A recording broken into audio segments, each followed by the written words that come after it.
السلام عليكم، مرحبا بكم في وصفه جديده من وصفات كوزين ماما حناني. وكنقترح عليكم الكيك بخيزو. كيجي في الحقيقه لذيذ بزاف ورائع المذاق وبمقادير اللي هي بسيطه جدا. نبداو على بركه الله بالمقادير. عندي 130 غرام ديال الطحين، نص معلقه صغيره ديال القرفه، 15 غرام ديال خميره الحلوى، وعندي 50 غرام ديال بودره اللوز. بالنسبه للناس اللي ما كيبغيوش اللوز ممكن انكم تعوضوه ببودره الكركاع او الكوك. كتاخذوا 50 غرام ديال الكوك وكطحنوه على شكل بودره. كتجي حتى هي المذاق ديالها رائع مع خيزو. 150 غرام ديال السكر البني، 50 غرام ديال السكر سنيده.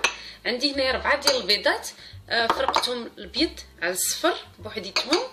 عندي هنايا 250 غرام ديال خيزو اللي حكيته في الحكاكه الرقيقه على هذا الشكل.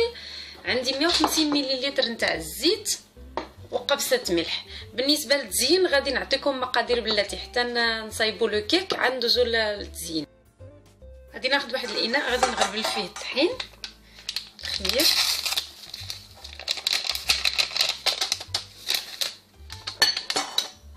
والقرفه،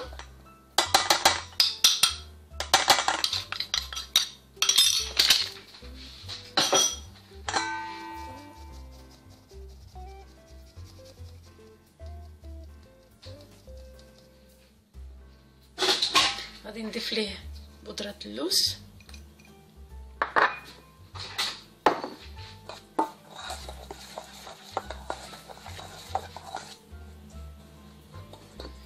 نضيف ليه خيزو،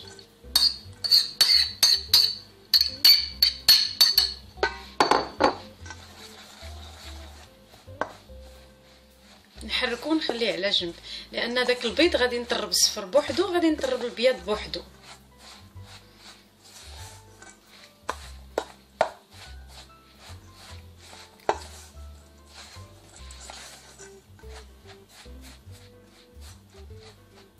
الخليط ديال الخيزو على جنب.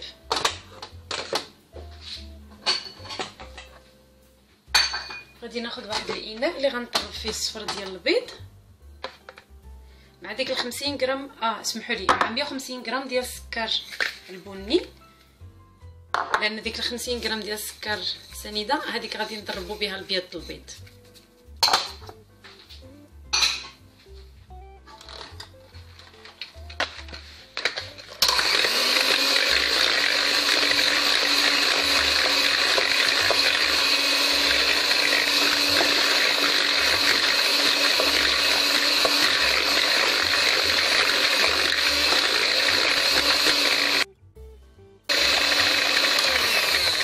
كنضربوا داك الصفر حتى كيبيض هكا شويه، وكنزيدوا له داك الزيت شويه بشويه.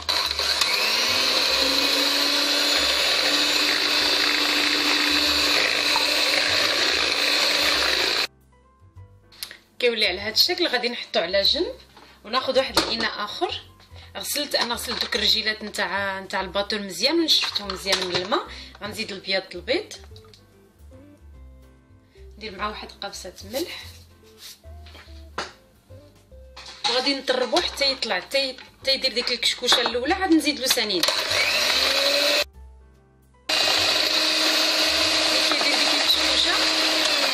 ملي كيدير البياض البيض ديك الكشكوشه غنبقى نزيد السكر سنيده بشويه بشويه.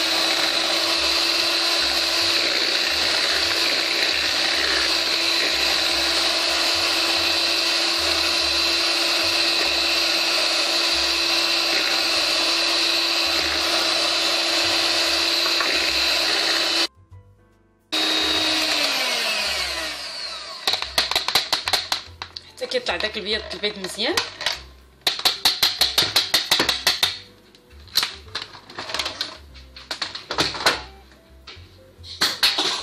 كناخذ داك الخليط نتاع الصفر ديال البيض مع السكر سنيده، وغادي نضيفوا له داك البيض البيض بشويه بشويه،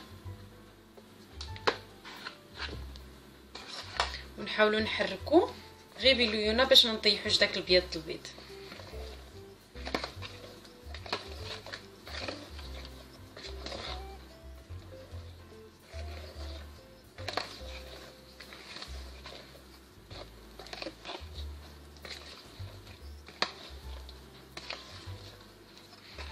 نضيف داك البيض نبقاو نزيدو غير بشويه.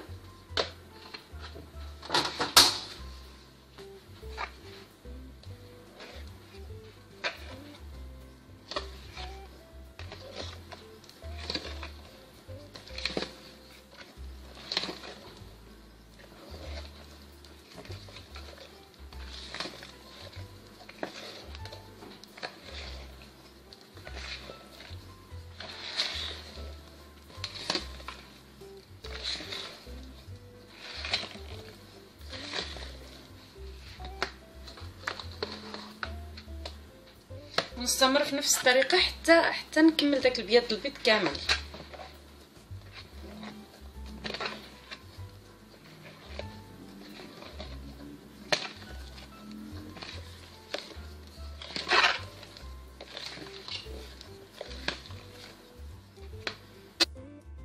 ودابا نبقى نزيد داك الخليط نتاع الطحين وخيزو، ودائما وانا كنحرك من التحت للفوق.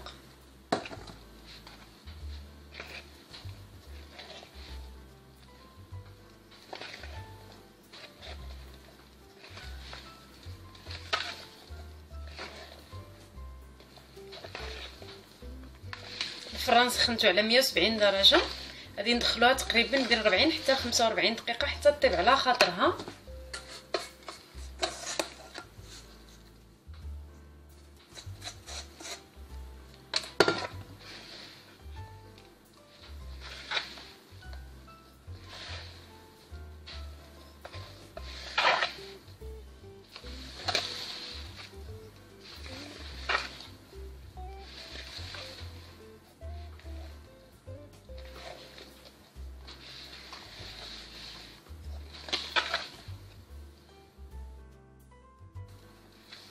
كنحرك مزيان حتى كنحس بداك خيزو صافي ما بقاش عندي مكور لداخل كيف ما كتشوفوا هانتوما على هذا الشكل، لان ملي كنحركوه مع الطحين واللوز بحال اللي كيتكورنا شويه، ولكن منين نزيدوه على الخليط نتاع البيض غير بليونه نحركوه غادي يعطينا واحد النتيجه اللي هي على هذا الشكل. انا وجدت هنا واحد المول القطر ديالو 24 سنتيمتر هذا الشكل. دهنت جنيبات بالزبده وسقت هذا الورق باش بلاتي منين طيب لي الكيك ما يلصقليش. غادي ندير هذا الخليط هنايا كله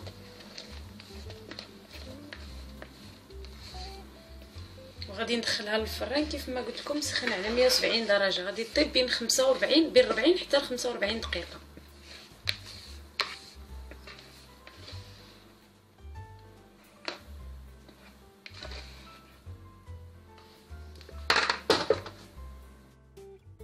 بالنسبه للزين تاع هذا الكيك بخيزو انا اختاريت هنايا، عندي هنايا عجينه السكر، عندي هنايا عجينه اللوز.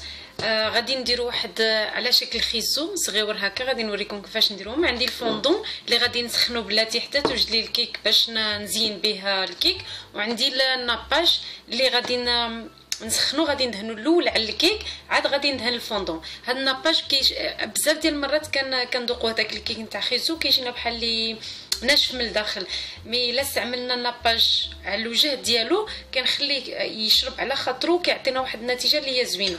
بالنسبه لهاد خيزو الصغير غادي نقطعوا طريفات صغيورين، نكونوا بعد عجننا هاد عجينه السكر في يدينا مزيان باش تجينا رطبه. نولي نعاود نعجنها، ندير على شكل واحد الكويره، نخدمها بين يدي مزيان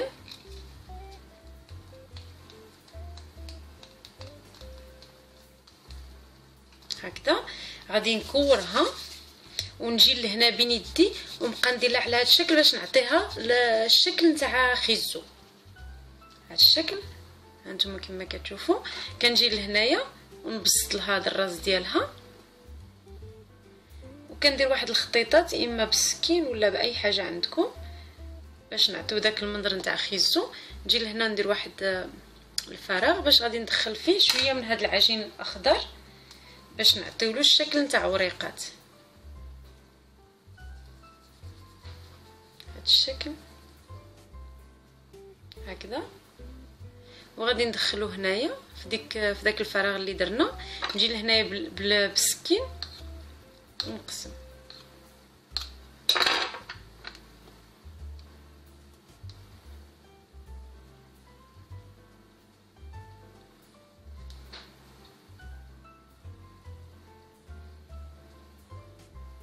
نعاود ندير دوك الخطيطات باش يبانو مزيان،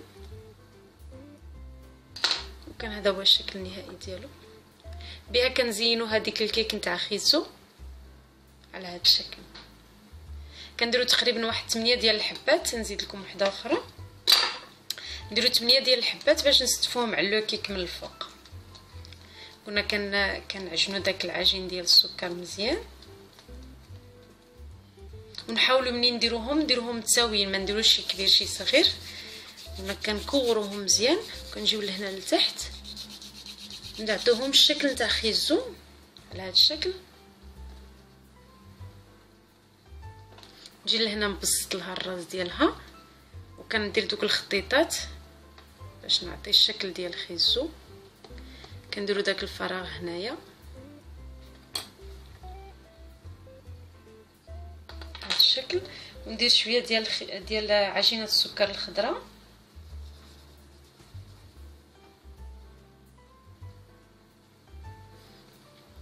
قطع بالموس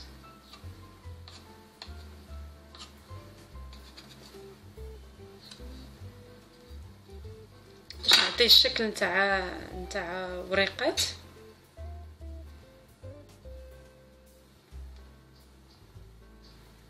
ديال الخيزو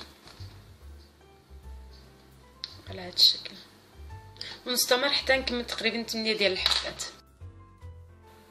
الكيك ديالنا هو وجد. انا خرجته من الفران، غادي نديرو على واحد الكريل باش نخليه يبرد بهذا الشكل.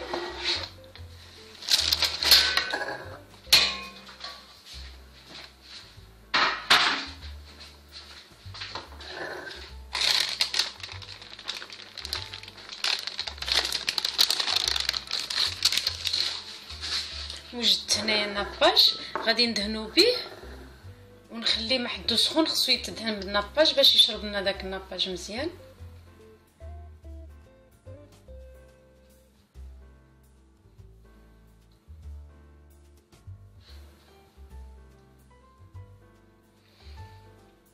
حتى دوز واحد 10 دقائق ولا حتى يتشرب داك الناباج مزيان، عاد نقدر نديرلو الفوندون من الفوق.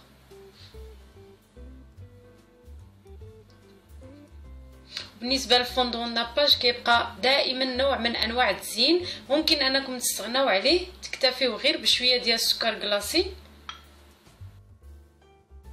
كما كتشوفوا الكيك ديالي درت له في الجنيبات هنا رقائق اللوز اللي كتبقى دائما اختياريه. عندي الفوندون هنايا سخنته شويه حتى تبرد الكيك، عاد غادي نجي للفوق ونديرو لها ونحاول ندهن الكيك كله بالفوندون.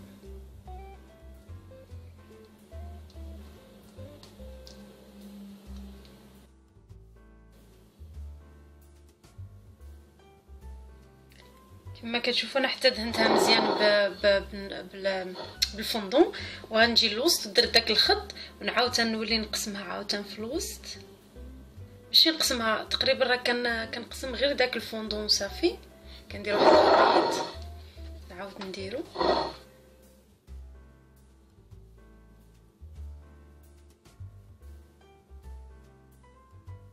بهذا الشكل، ونجيب هنايا عاوتاني الشيء.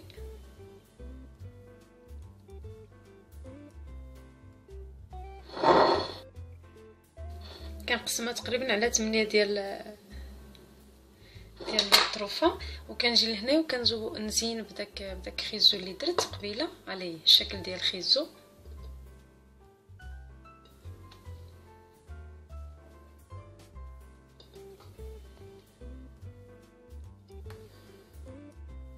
الكيك ديالنا كان هذا هو الشكل النهائي ديالو، كيجي روعه في المذاق وفي المنظر وفي المذاق. نتمنى ان الوصفه ديال اليوم تعجبكم وتجربوها.